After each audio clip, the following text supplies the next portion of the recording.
Hello everyone, my name is Denise Francis. I'm a student at Indiana State University online BSN track program, Nursing 444. Today I will be presenting to you on dementia and driving. The purpose of this presentation is to give information regarding driving impairment in individuals with dementia, how to measure driving ability in individuals with dementia, and how to identify individuals' driving ability with dementia. Our learning objectives today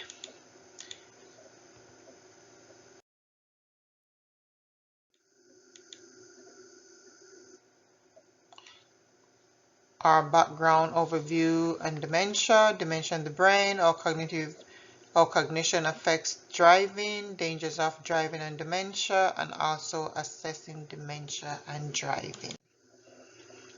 Attach, there's a link in the description for a pre-test, and here you'll find attached in the description.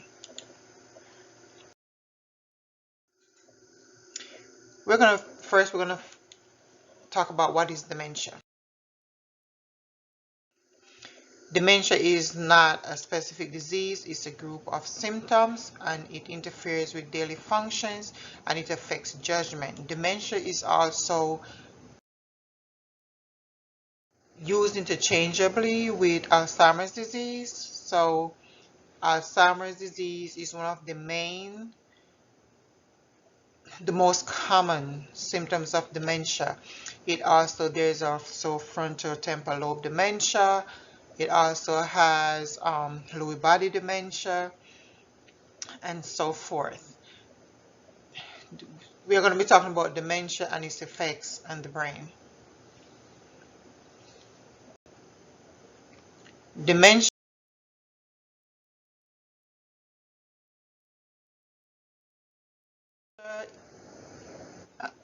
is caused by damage to the brain cells. Dementia interferes with the brain cells' ability to communicate with one another. It also affects thinking, behavior, and feelings. Dementia shrinkage in the brain cells. Your brain deteriorate as you go, and so as dementia progresses, it shrinks. Your brain cell shrinks. Dementia is also not a curable disease, and there are medication for the symptoms, but not necessarily to cure it or prevent it from happening.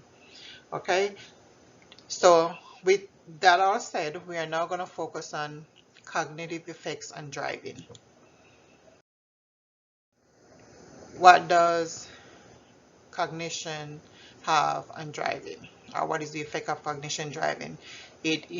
Because of poor short-term memory, that's cognition. Poor short-term memory, you don't have any memory, you are disoriented, you unaware of what is going on, where you are, lack of insight and judgment, and no attention span. You have poor attention.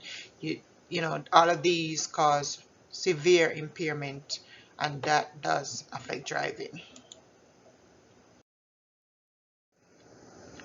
What are the skills needed for driving? Okay, skills needed for driving are adequate memory, we need concentration, we need attention, we need processing speed.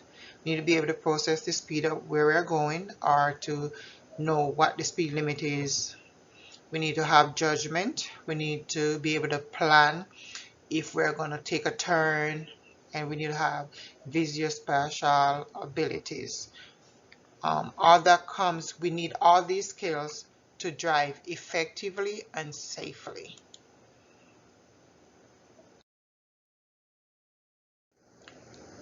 How dementia affects driving skills. Okay,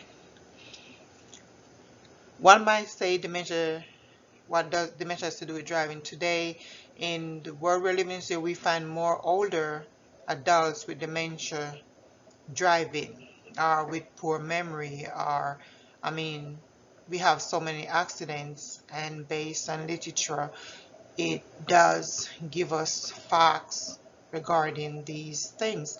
So dementia affects driving skills by being unable to know how close another vehicle is when being overtaken, or they try to overtake something and not even know how close they are to another vehicle.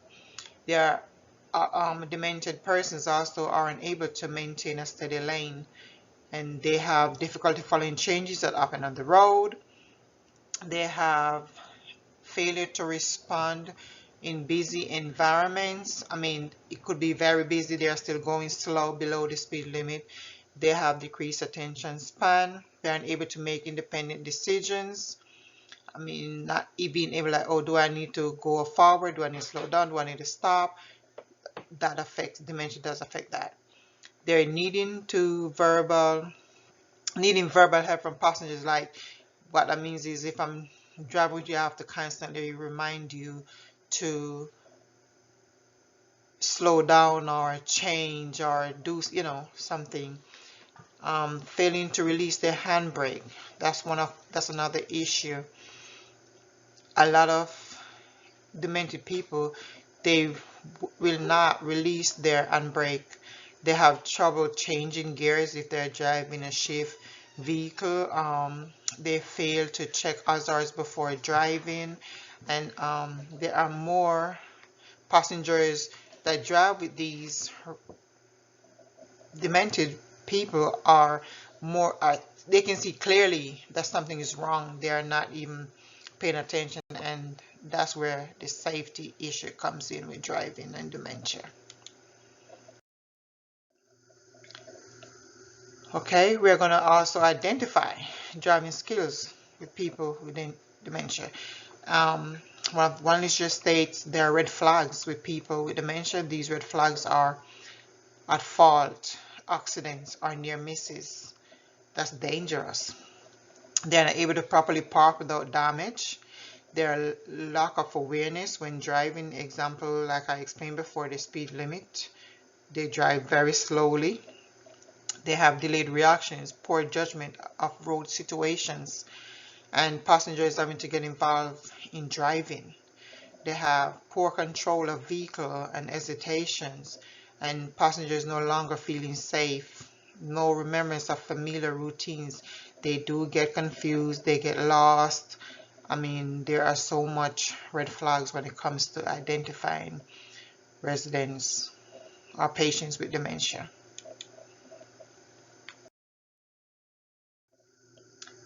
We want to also look at how can we assess people with dementia. Okay, literature informs that we can do mini mental examinations, and these mini mental is to get like simple things. How do you, for the mini mental, are they their cognition?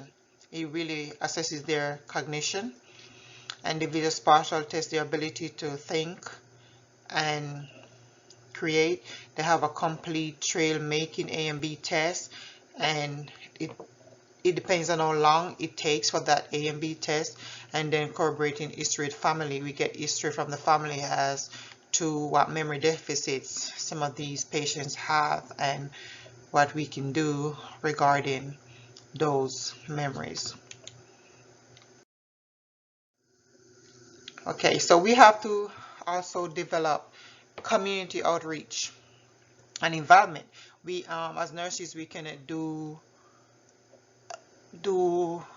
research or get involved in the community without help, So what we are going to do is do a community outreach environment. We can do go to door, go door to door and give handouts. We're going to put up flyers. We can do phone calls. We can do a public outreach event. We can post articles online, social media, get families and physicians involved, get everybody involved, because like we said, this is a community class and the entire community has to be involved when it comes to driving. How do we stop patients from driving? So you will see a link there'll be a link for a post test of dementia. And thank you very much for your attention, and thank you very much for listening.